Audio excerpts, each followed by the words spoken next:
Hello there, and welcome back to the Thai Expat Daily Show. I'm your host, Kira Mack, and I have an exciting announcement for all our listeners out there. Starting this June, we're launching a brand new segment where we bring on expats living here in Thailand to share their experiences and insights on life here.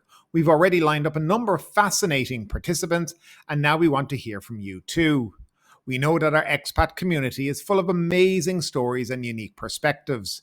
Whether you have tips for new expats, interesting cultural observations, or just want to share your personal journey, we want to hear your voice. This is a fantastic opportunity to connect with fellow expats and contribute to our growing community.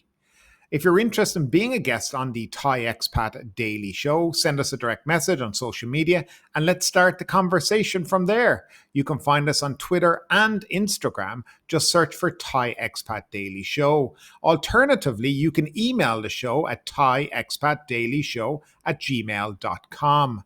We can't wait to hear from you and share your stories with our audience. Stay tuned for our new segment kicking off in June. And now that that's all done and dusted, let's jump into those top stories today. Now, some airport information if you are flying out of Suvarnabhumi Airport. Suvarnabhumi Airport is upgrading its departure passport control area with new automatic channels for passport screening, replacing the current system. Due to these upgrades, certain sections of the International Departure Passport Control Area in Zone 2, located on the west side of the fourth floor of the passenger terminal building, will be closed until June 4th next month. Passengers flying internationally are advised to arrive at Suvarnabhumi Airport at least 3 hours before their scheduled departure time. This additional time will accommodate check-ins, security checks, and any unforeseen delays, and this is being posted by Thai Airways, so just some information on Suvarnabhumi Airport. Thailand has reclaimed its title as the most sought-after destination in Southeast Asia for travellers, surpassing Malaysia in the first quarter of this year. With 9.37 million foreign visitors during January to March, Thailand's tourism industry has rebounded strongly, aided by initiatives like permanent visa waivers for Chinese tourists. Malaysia's last year's leader secured second place with 5.8 million arrivals, marking a significant 32% year-on-year increase according to its tourism ministry. Vietnam followed closely in third place with 4.6 million visitors, showing a remarkable 72% year-on-year surge. Singapore came fourth with 4.35 million arrivals, witnessing a notable 50% increase. Indonesia claimed fifth position with 3 million foreign tourists in the first quarter. Other Southeast Asian nations, such as the Philippines and Cambodia, also experienced growth in tourism numbers, welcoming 1.6 million and 1.5 million international tourists respectively during the same period. Laos, however, lagged behind with only 1 million foreign arrivals. In a bid to attract tourists from key markets like China, India, and Europe, countries like Thailand, Singapore, and Malaysia have been implementing visa exemptions and extending visa-free stays. Marine officials are probing the cause of a fire that extensively damaged a luxury yacht moored in Chalong Bay on Monday afternoon. The 34.2-metre sailing yacht, Obsession 2, suffered severe damage with its mast completely levelled. Fortunately, no injuries were reported. The Royal Thai Navy were alerted around 3 p.m. and dispatched two boats, Tor 111 and Tor 272, to the scene. They found the Obsession 2 anchored and burning uncontrollably. The fire raged for 3.5 hours before firefighters managed to bring it under control. At the time of the fire, the yacht's crew members were ashore buying supplies, leaving the vessel unattended.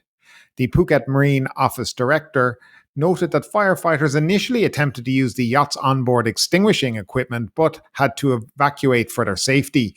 The Navy's intervention was necessary and additional support came from two other boats, including a speedboat. The full extent of the damage is still being assessed. Obsession 2, delivered in 2002 as the flagship of French yard CIM, was reportedly being used as a charter vessel at the time of the fire.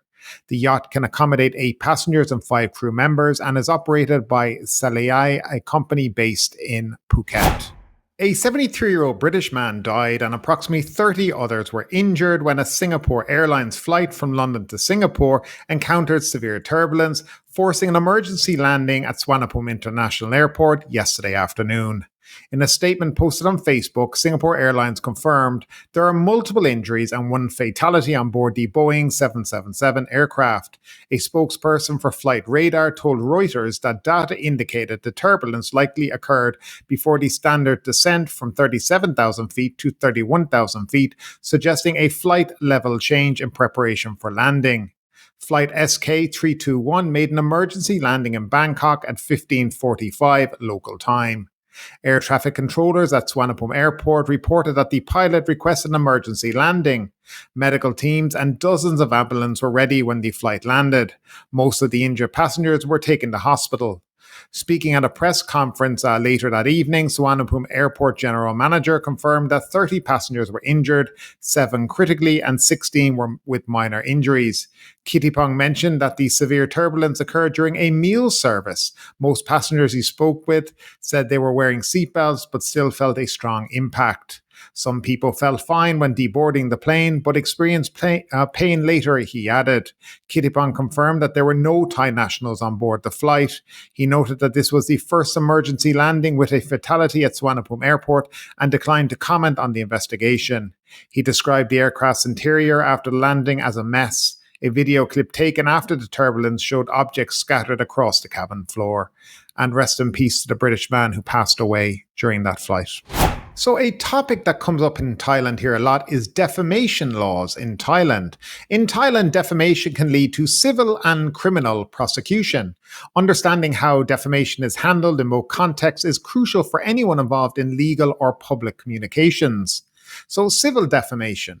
Under the Thai Civil and Commercial Code, civil defamation is defined as a false statement asserted or circulated as fact, injuring another's reputation, credit, earnings, or prosperity. Section 423 of this code states that a person found liable must compensate the victim for damages. Claims must be filed within 1 year of the defamatory act or within 1 year of the offender's identification by the victim and no later than 10 years from the act itself. Now, criminal defamation, that's another topic. The Thai Criminal Code defines criminal defamation as a statement that impairs another's reputation or exposes them to hatred or contempt. Section 326 of the Criminal Code specifies that those found guilty may face imprisonment of up to 1 year, a fine of up to 20,000 baht, or both. Now, in defamation cases in Thailand, the defendant bears the burden of proving the truth of their statement. Simply stating that the defendant did not know their statements were false is not a viable defense. Even if the statement is true, the defendant must also prove its propriety in court. However, defenses including proving the statement was made in good faith to someone entitled to the information or having a legitimate interest in it. Statements made in court by parties and their lawyers, as well as good faith expressions of opinion, particularly when protecting legal interests, commentating on official actions, or providing fair commentary are not considered defamatory. Now, negligent defamation without intent is not an offence under the Thai Criminal Code, but still may be subject to civil prosecution under the Thai Civil and Commercial Code. Understanding these distinctions helps navigate the complexities of defamation law here in Thailand, highlighting the importance of careful communication in both personal and professional context. National Tourist Police Commander, Police Lieutenant General Saxira, visited Phuket during the week to emphasize the critical importance of ensuring that foreign tourists possess valid driver's licenses and that car and motorbike rental operators adhere to all legal requirements. During the meeting, several initiatives were established. For tourists, this includes working with consulates to educate and inform them about the necessity of having valid driver's licenses from their home countries and the process for obtaining a driver's license in Thailand. The Department of Land Transport will assist tourists in applying for Thai driver's licenses, streamlining the process to be quicker and more convenient. Local car rental operators were informed of the importance of recognizing which driving licenses are valid in Thailand and ensuring that rental contracts are fair to tourists. The joint effort aims to ensure that foreign tourists rent vehicles legally, thereby reducing the risk of accidents and enhancing service standards in the car rental industry. These improvements are intended to support the growth of the tourism sector, according to Mr. Ponpun. And just to clarify this news story, to rent a car or motorbike here in Thailand, you are required to have a driving license from your home country, along with an international driving license from your own country. So as we conclude today's episode, I want to invite you to share your thoughts in the comments below. The show isn't just about delivering news, it's about fostering a conversation. Your insights and perspective matter to me. So keep the dialogue alive, like this video, subscribe to our channel and share it with others. Your support means the world to us. I'm Kira Mack. You've been tuning in to the Thai Expat Daily Show. Until next time, take care and stay engaged.